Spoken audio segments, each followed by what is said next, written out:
તો આ તરફ રાજકોટમાં ભાજપ ઉમેદવારને મત આપતો એક વિડીયો વાયરલ થયો, જેમાં વોર્ડ નંબર 8ના ઉમેદવારોને મત આપતો હોવાનો વિડીયો વાયરલ થયો છે। સોશિયલ મીડિયામાં વિડીયો વાયરલ થતા સવાલો ઉઠી રહ્યા છે। મતદાન સમયે મોબાઈલથી ઉતારેલા વિડીયોને લઈને સવાલ થઈ રહ્યા છે। મતદાન મથકમાં સ્વાભાવિક છે કે મોબાઈલ લઈ જવા પર પ્રતિબંધ હોય છે, ત્યારે આ વિડીયો કઈ રીતે ઉતારવામાં આવ્યો તે મોટો સવાલ છે।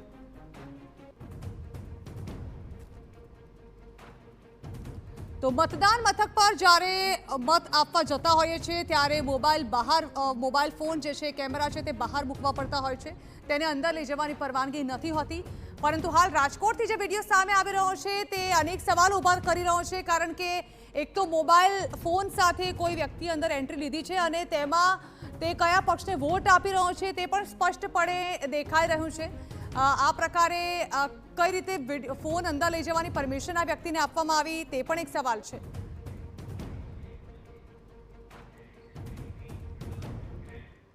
સમાચારો મોરબીથી, જ્યાં પ્રધાન કાંતિ અમૃતિયાએ કર્યું છે મતદાન। પરિવાર સાથે તેઓ પહોંચ્યા હતા અને મતાધિકારનો ઉપયોગ કર્યો।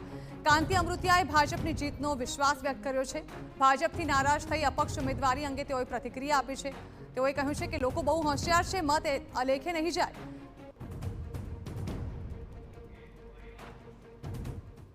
મોરબીમાં આજે મતદાન શરૂ થઈ ચૂક્યું છે, ત્યારે મંત્રી કાંતિલાલ અમૃતિયા પણ અહીં મતદાન કરવા માટે પહોંચ્યા છે। તેમની સાથે વાત કરીશું। કાંતિભાઈ, આજે તમે મતદાન કર્યું છે, શું લાગે છે? પરિસ્થિતિ કઈ પ્રકારની છે? ભારતીય જનતા પાર્ટી પ્રત્યે કેવો વિશ્વાસ છે?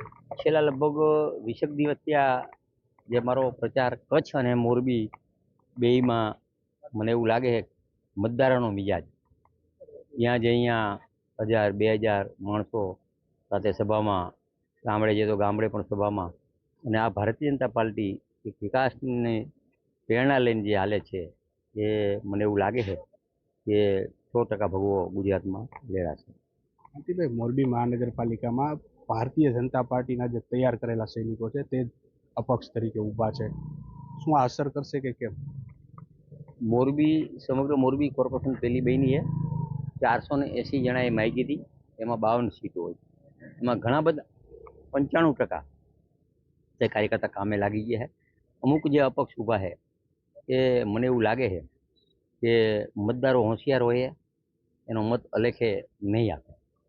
લોકોને શું અપીલ કરશો મતદાન માટે? બસ મારી નમ્ર ગુજરાતના તમામ મારા મતદારોને અપીલ છે કે સ્થાનિક સ્વરાજની ચૂંટણી છે એ બહુ મહત્વની હોય છે।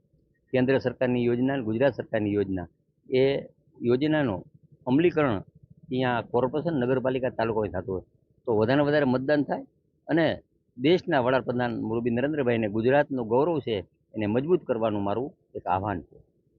હતા કાંતિલાલ અમૃતિયા, કે જેમના દ્વારા આજે પરિવાર સાથે તેઓએ મતદાન કર્યું છે ને સાથે જ લોકોને પણ મતદાન કરવા માટે અપીલ કરી છે। જે પ્રકારે ભારતીય જનતા પાર્ટીના જે નારાજ થયેલા કાર્યકરો છે તેમના દ્વારા અપક્ષ ઉમેદવારી નોંધાવવામાં આવી છે, તેમના દ્વારા પણ જે પ્રકારે કાંતિલાલ અમૃતિયા દ્વારા કહેવામાં આવ્યું છે કે લોકો ઘણા હોશિયાર હોય છે, જેથી ભારતીય જનતા પાર્ટીનો જ ભગવો લહેરાશે તેવો વિશ્વાસ પણ વ્યક્ત કરવામાં આવ્યો છે। ભાસ્કર જોશી, TV9 ગુજરાતી, મોરબી। તો રાજકોટમાં ભાજપ નેતા ભરત પોગરાએ પણ મતદાન કર્યું। વહેલી સવારથી રાજકોટ મહાનગરપાલિકા માટેનો મતદાન છે તે શરૂ થયું છે। ભાજપના આગેવાન ભરતભાઈ બોગરા છે, તેમને પણ પરિવાર સાથે મતદાન છે તે કર્યું છે। ભરતભાઈ આપણી સાથે છે। ભરતભાઈ, શું કહેશો, જે પ્રકારે વહેલી સવારથી મતાધિકારનો ઉપયોગ લોકો કરી રહ્યા છે, કે આ પ્રકારનો માહોલ જોઈ રહ્યા છો?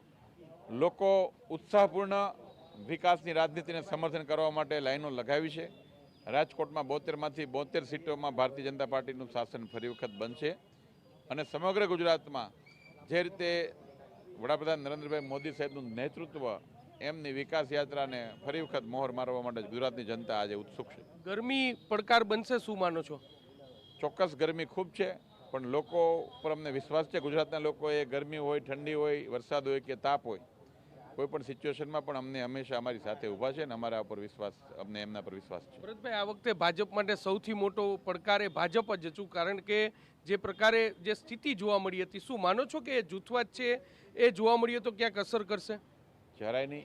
ભારતીય જનતા પાર્ટીના આટલી મોટું પક્ષ છે એટલે સ્વાભાવિક છે કે નાના મોટા કાર્યકર્તાઓનો એનો મત રજૂ કરવાનો અધિકાર હોય છે, પરંતુ ભારતીય જનતા પાર્ટીની કાર્યકર્તાને હું આજે અભિનંદન આપીશ। એમની વિશેષતા એ છે કે જ્યારે જ્યારે દેશ હિતની વાત આવે છે ત્યારે એમણે પર્સનલી સાઈડમાં મૂકીને દેશ હિતના કામે લાગી ગયા હોય છે. સ્પષ્ટપણે એટલે વહેલી સવારથી લોકો પોતાના મતાધિકારનો ઉપયોગ છે તે કરી રહ્યા છે અને આજે ભરત બોગરા છે તેઓ દાવો કરી રહ્યા છે કે મતદાન છે તે ભાજપ તરફી અત્યારે થઈ રહ્યું છે. કેમેરા પર્સન ભાવેશ લશ્કરી સાથે મોહિત ભટ્ટ, TV9 રાજકોટ.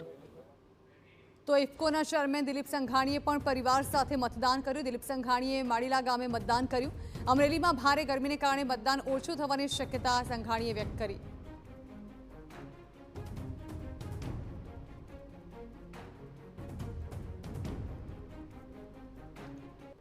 જે ગરમીના દિવસોમાં જે રીતે સૂર્યનું તાપમાન વધતું છે એની વચ્ચે પણ મારા ગામમાં મતદારોએ સવારમાં વહેલા ઉઠીને મતદાનની પોતાની ફરજ બજાવીને ઊંચું મતદાન લઈ જવા જે પ્રયત્ન કર્યો છે.